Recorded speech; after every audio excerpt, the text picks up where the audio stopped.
우리는 지난 1년 동안 다음과 같은 표어를 가지고 함께 신앙생활을 해왔습니다. 우리 교회 표 매주 주일 오후 예배 마치고 세 번씩 외쳤던 그 표 여러분들 외우고 계십니까? 알고 계십니까? 무엇이죠? 기도와 성령 충만으로 먼저 하나님을 사랑하고 이웃 영혼을 사랑하고 서로 사랑하자. 하나님을 사랑하고 이웃을 사랑하고 서로 사랑하는데 무엇을 해요? 기도와 성령 충만으로. 우리 성도님들 이 2023년 표어를 늘 마음에 기억하시며 실천하고 살아오셨죠? 그렇게 살아오신 줄 믿습니다. 아멘이 안 나오네요. 그렇게 살아오셨죠? 2023년 한 해 기도와 성령 충만으로 하나님을 사랑하고 이웃 영혼을 사랑하고 서로 사랑하신 줄 믿습니다.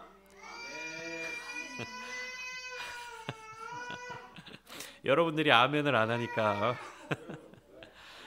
그렇게 살지 못했다 하더라도 그것을 알고 앞으로 그렇게 살아가겠다라는 결단의 마음으로 아멘을 하셔야 합니다. 그리고 말씀을 들을 때 내가 그렇게 살아온 말씀만 가지고 아멘하고 이런 거 아니잖아요. 내가 그렇게 살지 못했다 하더라도 하나님이 나에게 주시는 그 말씀, 하나님의 그 말씀대로 살겠다라는 나의 결단과 의지를 표현하는 고백이 아멘인 것입니다. 2023년 우리가 그렇게 살아온 줄 믿습니다.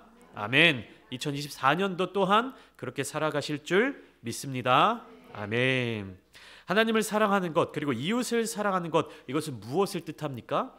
이 사랑에 대한 개념은 사실은 율법을 바라보며 적용하는 그리고 율법을 해석하며 판단하고 있었던 유대인들을 향한 예수님의 가르치심이셨습니다.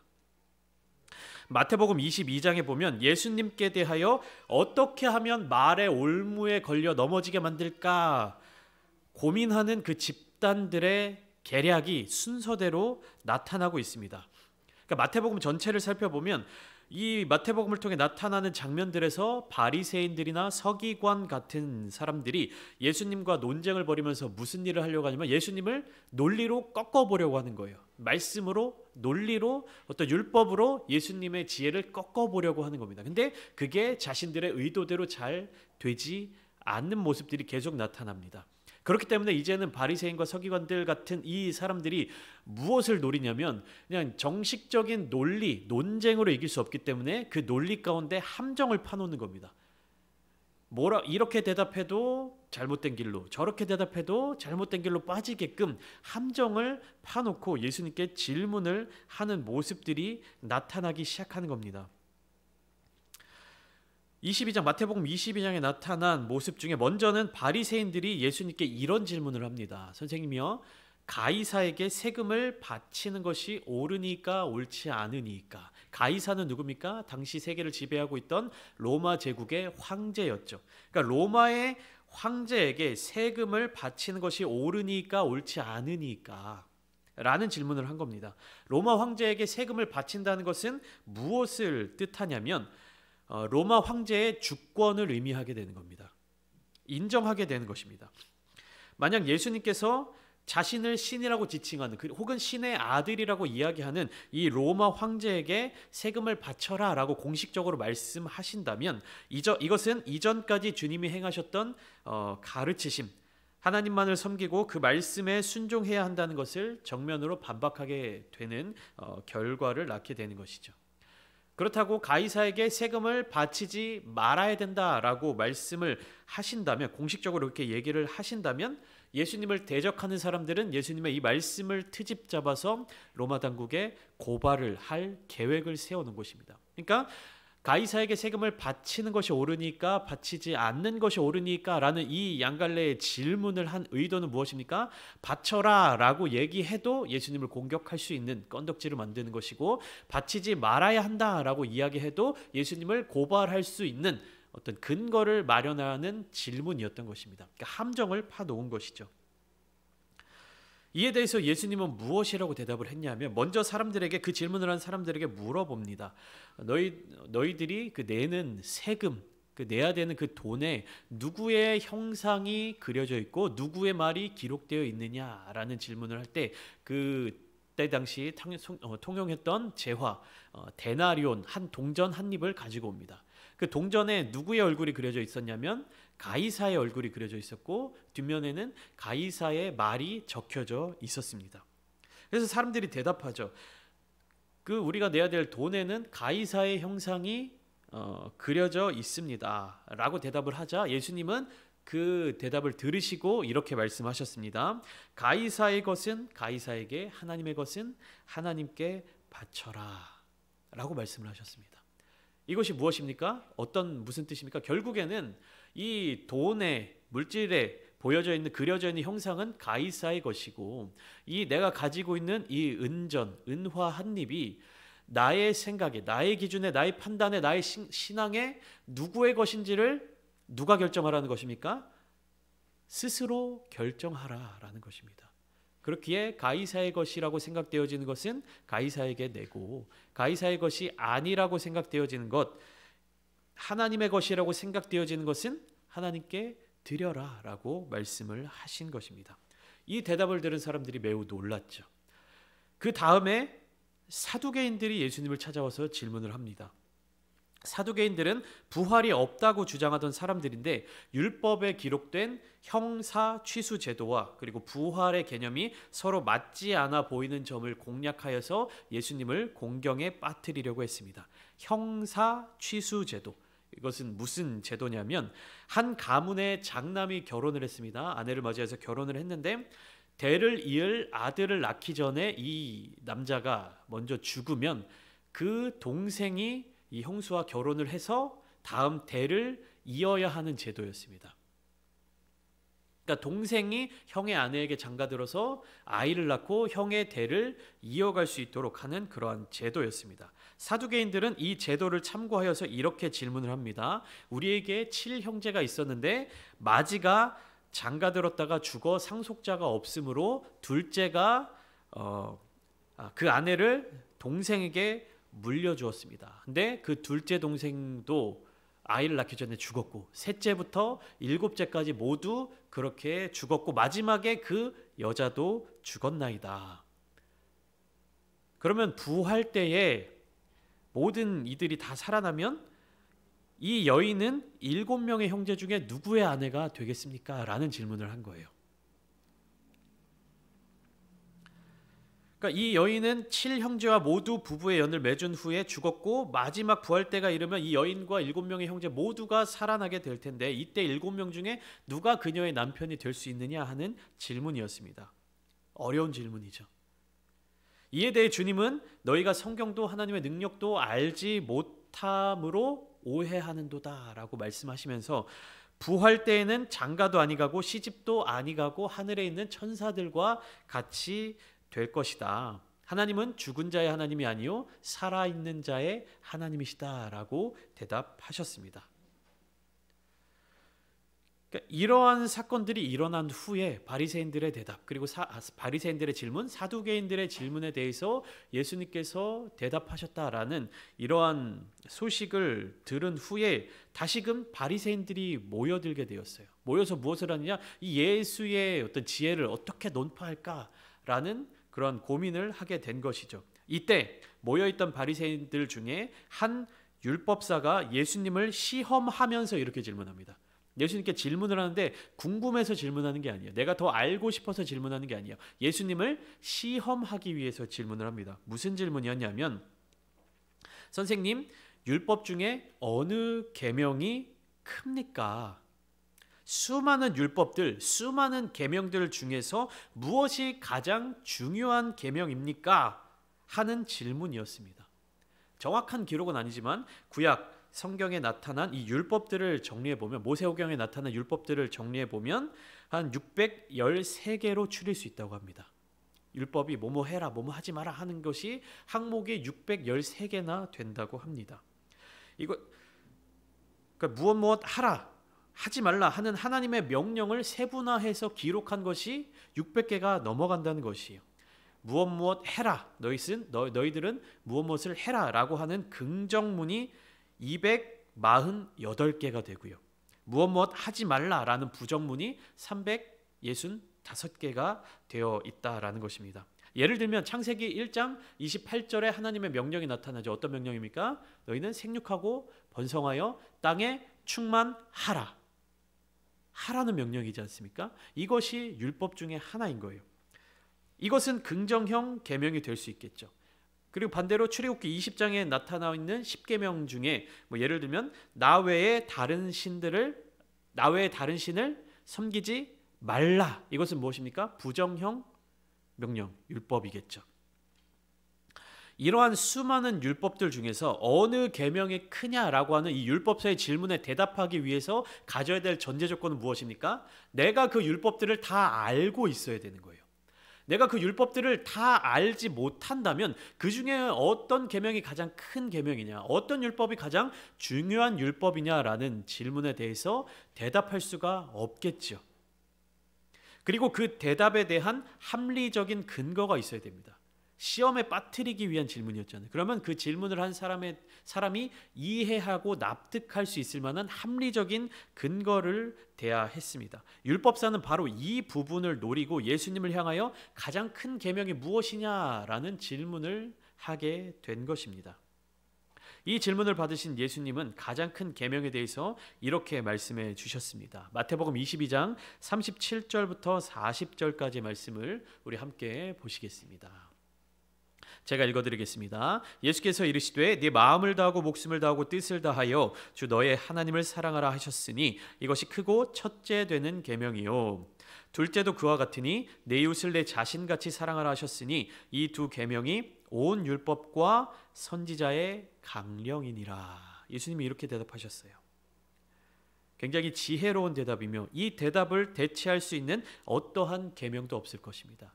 무엇이 가장 큰 계명이냐라고 물었던 그 율법사도 예수님의 이 대답을 듣고 나서는 순순히 인정할 수밖에 없었을 것입니다.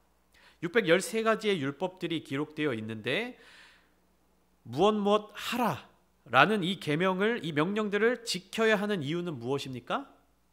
하나님을 사랑하기 때문에. 이 일들을 지키는 것이 하나님을 기쁘시게 해드리는 일이기 때문에 지켜야 하는 것이죠. 또한 무엇 하지 말라 하는 명령들 역시 그 일들을 행하게 될 때 하나님께서 슬퍼하시며 또한 하나님께서 세우신 창조 역사와 창조의 질서와 구원 역사를 회방하는 일이 되기 때문입니다. 예를 들어 도둑질하지 말라는 계명, 내 이웃의 것을 탐내지 말라는 계명, 이것을 어기게 될 때 이것은 하나님이 기뻐하지 않으시는 일이 되기도 하지만 또한 이웃에게 피해를 주는 일이 되는 것입니다. 내가 이웃의 것을 탐내거나 도적질하게 되면 이웃에게 해를 가하게 되는 것이지 않습니까? 이처럼 우리가 율법을 알지 못한다 하더라도 하나님을 사랑할 때, 또 이웃을 사랑할 때 자연스럽게 율법의 본질적인 부분들을 지켜나갈 수 있게 된다는 사실을 알 수 있는 것입니다. 결국 율법의 본질은 무엇과 연결되는 것입니까? 하나님 사랑과 연결되는 거예요. 하나님을 사랑하는 것, 그리고 하나님의 사랑과 연결되는 것입니다. 즉 무엇이냐면 수많은 율법들을 잘 지킨다라고 주장하는 그 바리새인들조차도 율법의 본질 무엇입니까? 사랑이 빠져 있다면 율법, 그 계명을 지키지 못하는 것과 같다는 말씀입니다. 수많은 계명들, 목록으로 짜여져 있는 그 계명들을 내가 얼마나 많이 지켰느냐, 이것을 판단하고 점수를 매기는 것이 중요한 것이 아니라 그 본질이 무엇인지를 깨달아야 한다는 것이에요. 예수님은 그 본질에 대해서 말씀하시는 겁니다. 하나님을 사랑하고 이웃을 사랑하는 것, 이것이 계명의 본질인 것입니다. 우리 2023년 교회 표어 중 하나님을 사랑하고 이웃 영혼을 사랑하자는 이 결단은 마태복음 22장을 비롯한 공관복음에서 나타났다면 마지막 서로 사랑하자라는 결단은 어디에서부터 시작됐을까요? 무엇으로부터 시작되었을까요? 요한복음 13장 34절과 35절 말씀에 예수님께서는 제자들을 향하여서 이렇게 말씀하셨습니다. 새 계명을 너희에게 주노니 서로 사랑하라. 내가 너희를 사랑한 것 같이 너희도 서로 사랑하라. 너희가 서로 사랑하면 이로써 모든 사람이 너희가 내 제자인 줄 알리라. 예수님께서 제자들의 발을 씻겨 주신 이후에 이 땅에 남겨질 제자들을 향하여 주신 마음, 새 계명이 서로 사랑하라는 말씀이었습니다. 예수님의 제자들이 서로 사랑함으로 말미암아 하나님이 기뻐하시는 사랑의 공동체가 이루어지게 되며, 더 나아가 모든 사람들이 무엇을 알게 된다는 것입니까? 서로 사랑하는 이 사람들이 바로 예수님의 제자인 줄 알게 된다는 말씀입니다. 예수님의 제자들, 예수님을 따르는 사람들이 모인 이 공동체 무엇입니까? 바로 교회 공동체입니다. 즉, 교회 공동체는 모든 구성원들이 서로 사랑해야 되는 겁니다. 목회자가 성도들을 사랑하는 것이 교회가 아닙니다. 직분자들이 평신도를 사랑하는 것이 교회가 아닙니다. 어른들이 아이들을 사랑하는 것이 교회가 아닙니다. 거기에서 더 나아가야 하는 거예요. 서로 사랑해야 교회인 것이고, 서로 사랑해야 모든 사람들이 교회가 예수 그리스도의 몸이요 예수 그리스도로 말미암아 이루어진 공동체라는 사실을 알게 된다는 것입니다. 우리는 이 서로 사랑함으로 말미암아 예수 그리스도의 사랑을 이루어내고, 이것을 모든 사람들에게, 다른 사람들에게, 믿지 않는 사람들에게까지 전해야 하는 것입니다. 우리가 익숙하게 부르는 복음송이 있죠. 당신은 사랑받기 위해 태어난 사람. 서로가 서로를 바라보며 축복하며 불러주는 찬양이기도 합니다. 그러면 당신은 사랑받기 위해 태어난 사람입니다 라면서 찬양을 할 때에 저 사람이, 저 형제가, 저 자매가 누구의 사랑을 받는다는 것일까라는 질문을 할 수 있을 것입니다. 만약 이 질문을 여러분들께 드린다면 여러분들은 어떻게 대답하실 수 있겠습니까? 당신은 사랑받기 위해 태어난 사람이라는 가사, 이 찬양을 부르면서, 상대방을 축복하면서 이 찬양을 부를 때 누구의 사랑이 당신에게, 누구의 사랑이 그 사람에게 주어진다는 것입니까? 가사를 한번 띄워주시겠어요? 당신은 사랑받기 위해 태어난 사람, 당신의 삶 속에서 그 사랑 받고 있죠. 누구의 사랑입니까? 태초부터 시작된 하나님의 사랑이. 그런데 중요한 것은요, 찬양 가사의 주 목적은 태초부터 시작된 하나님의 사랑이 당신을 향하여 있습니다 라는 메시지를 전달하는 것이에요. 하나님의 사랑을 표현하는 것이 맞습니다. 그러나 거기에서 끝이냐, 당신에게 하나님의 사랑이 주어져 있습니다, 당신을 하나님께서 너무나도 사랑하십니다 라는 메시지로 끝이냐 하면 아닙니다. 더 나아가 우리의 사랑, 나의 사랑이 또한 당신을 향하여 있습니다 라는 고백이 동반되어 있음을 알 수 있습니다. 무엇이에요? 우리의 만남을 통해 열매를 맺고, 당신이 이 세상에 존재함으로 인해 우리에게 얼마나 큰 기쁨이 되는지. 그러니까 하나님께서 주시는 이 사랑, 하나님의 사랑이 그냥 당신은 하나님의 사랑을 받는 것만으로 끝입니다가 아니라, 그 하나님의 사랑으로 나도 당신을 사랑합니다, 우리도 당신을 사랑합니다 라는 이 고백이 담겨져 있어야 하는 거예요. 이 찬양을 부르면서 하나님을, 당신을 사랑합니다 라고 이야기를 하면서, 그렇지만 나는 당신을 사랑하지 않습니다 라는 마음을 가지고 있다면 이것은 잘못된 적용이라는 것입니다. 하나님께서 당신을 사랑하는 것처럼 나도 당신을 사랑합니다 라는 고백이 있어야 하는 것입니다. 우리는 지난주 말씀을 통해 하나님의 전신갑주를 입으라는 바울의 권면에 대해서 나누었습니다. 모든 그리스도인들이 이 하나님의 전신갑주로 무장하여 새 사람을 입고 악한 영들에 대항하여 싸워 굳게 서도록 하는 권면이었습니다. 왜 하나님의 전신갑주로 무장해야 하며, 어떻게 싸워야 하며, 그리고 무엇을 지켜야 하는지 에베소서 6장 10절부터 17절까지의 말씀을 통해서 함께 나누었죠. 오늘 본문은 바로 여기에서부터 이어지는 메시지입니다.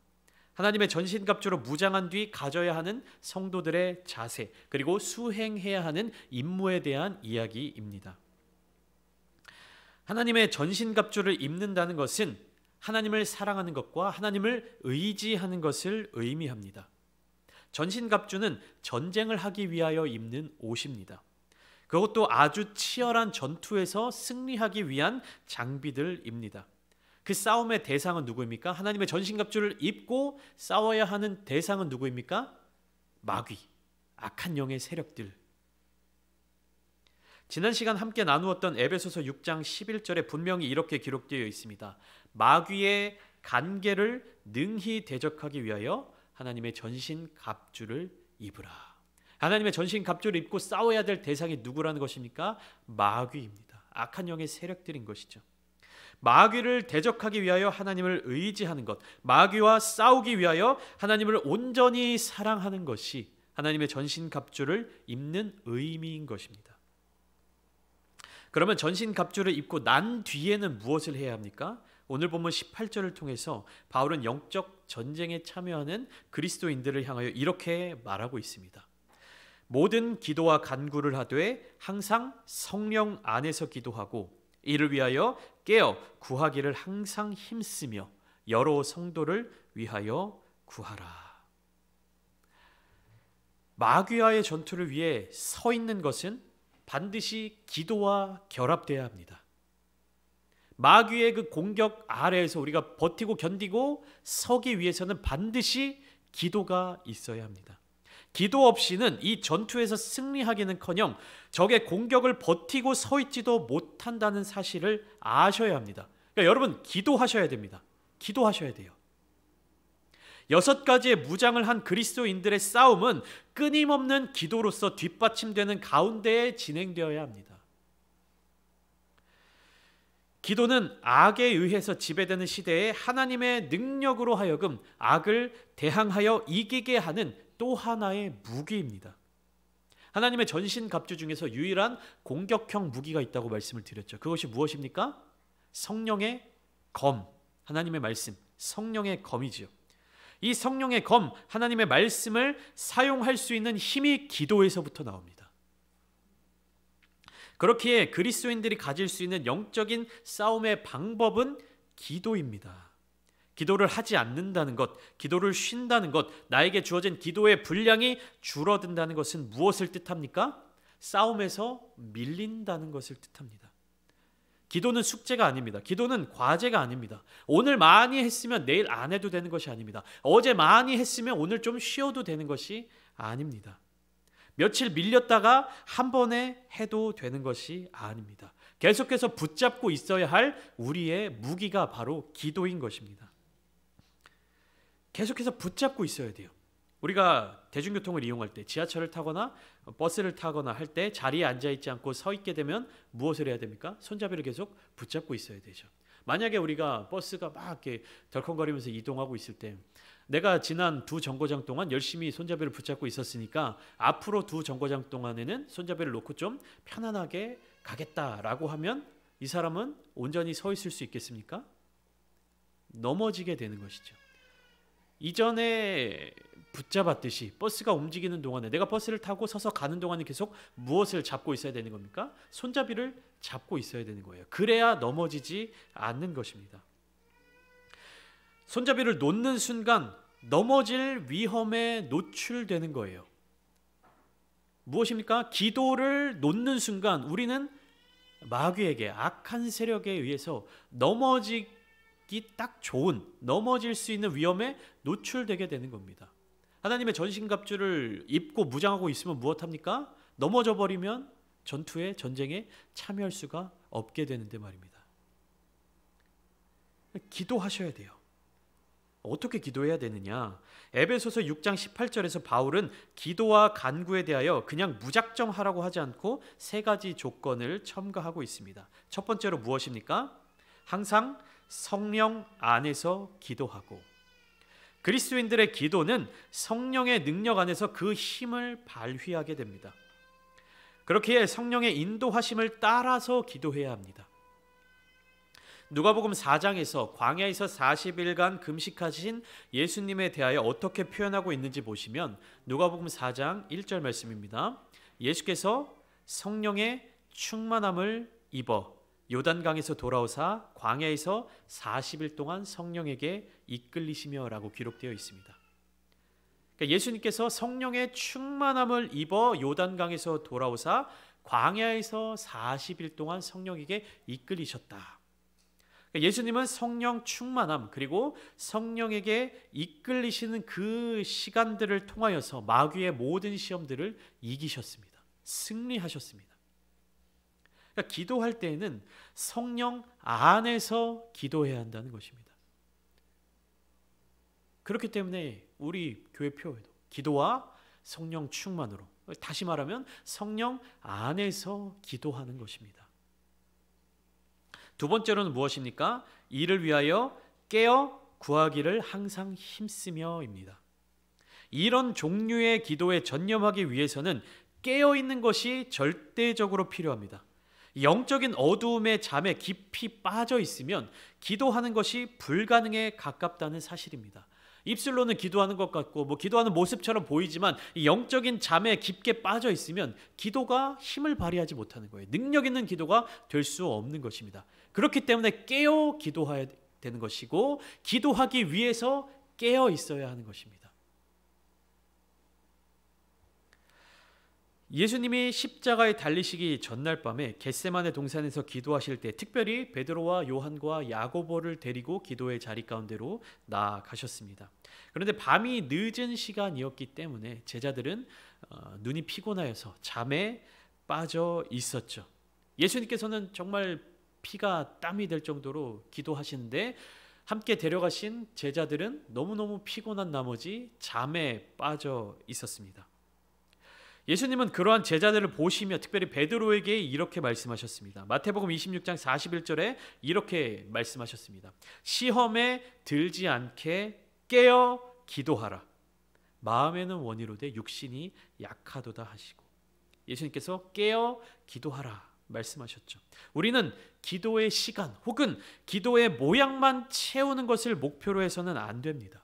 시험에 들지 않도록 깨어 기도하는 것이 중요합니다. 마지막 세 번째로 바울은 여러 성도를 위하여 구하라고 권면하고 있습니다. 이 개역개정 성경에서는 여러 성도를 위하여라고 번역되어 있지만 원어를 살펴보면 원어의 뜻은 어디에 가깝냐면 모든 성도를 위하여 구하라라는 의미입니다. 그렇게 기록되어 있습니다. 우리의 기도는 나만을 향한 혹은 나의 이익만을 위한 기도가 되어서는 안 됩니다. 나를 위한, 내 주변 사람들만을 위한 기도가 되어서는 안 된다는 것입니다. 우리의 기도는 모든 성도를 위한, 모든 성도들을 향한 기도가 되어야 합니다. 서로가 서로를 위한 중보적 기도를 해야 합니다. 한 사람 한 사람이 하나님의 전신갑주를 입고 마귀와 대적하여 싸우는 동안 우리는 공동체 구성원들을 위한 기도를 이루어 가야 합니다. 나 혼자 싸우고 나 혼자 기도하고 나 혼자 이겨내고 하는 것이 아니라 무엇입니까? 전쟁은 혼자 하는 것이 아니죠. 함께 해 나가는 이 공동체원들, 구성원들을 위해, 교회 성도들을 위해 기도해야 한다는 사실입니다.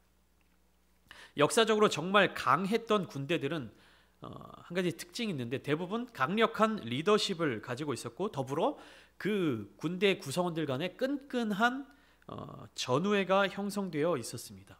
전쟁은 혼자 치르는 것이 아니기 때문에 내가 살아남는 것, 내가 생존하는 것을 목표로 하는 군대보다 무엇입니까? 내 전우들, 내 친구들을 살리는 것을 목표로 하는, 그리고 그것을 목적을 가진 전술을 사용하는 군대가 강한 군대였습니다. 역사적으로 수많은 그런 강한 군대들이 있었는데 한 가지만 소개를 해드리면 고대 그리스의 도시국가 중 하나였죠. 테베라고 하는 이 도시국가의 신성부대라고 하는 부대가 있었습니다. 이 부대는 독특한 것이 무엇이냐면 연인들로 이루어진 부대였어요. 그러니까 300명으로 이루어져 있다고 했는데 150쌍의 연인들이 부대원으로 구성되어 있는 그런 군대였습니다. 그러니까 어떻게 되는 겁니까? 서로가 서로를 지켜주기 위해서, 그리고 연인 앞에서 내가 부끄러운 모습을 보이지 않기 위해서 엄청난 전투력을 가졌다라고 하는 것입니다.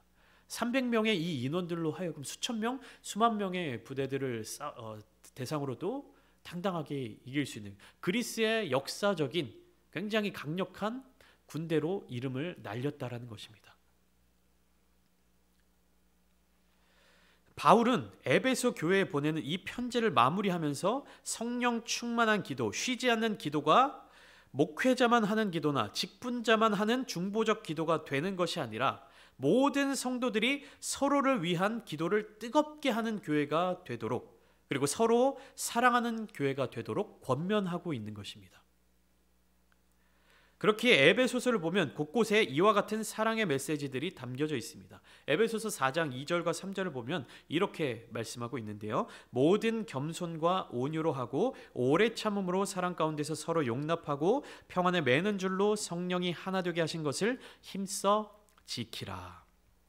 겸손, 그다음에 온유와 오래 참음, 사랑, 평안, 이것이 무엇입니까? 갈라디아서 5장에 나오는 성령의 열매들의 요소입니다. 성령의 열매들입니다.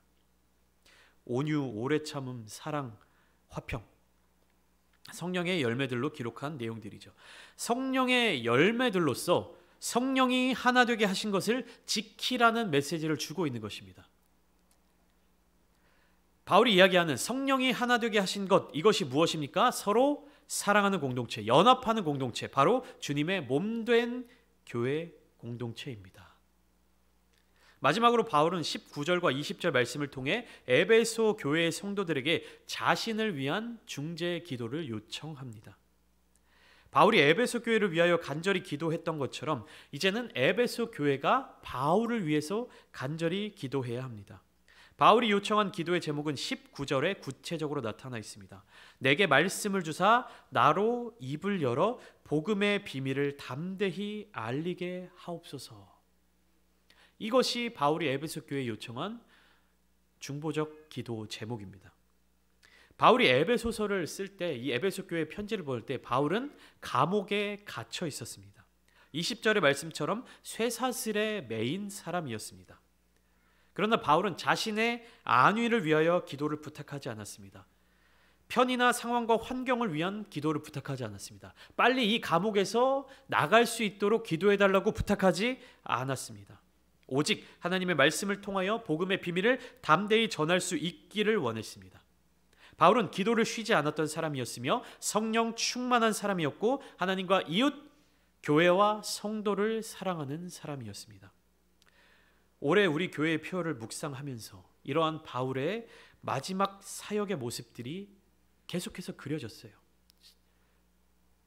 교회 표를 계속해서 제가 묵상하면서 이것을 되뇌이면서 바울의 마지막이 어땠을까? 바울의 마지막이 담겨져 있는 이 옥중서신 중에 하나인 에베소서, 바울의 사역의 모습들, 그 마지막 모습들, 기도가 무엇인지, 성령 충만이 무엇인지, 진정한 사랑이 무엇인지 그것을 깊게 묵상하는 시간을 갖게 되었다는 것입니다.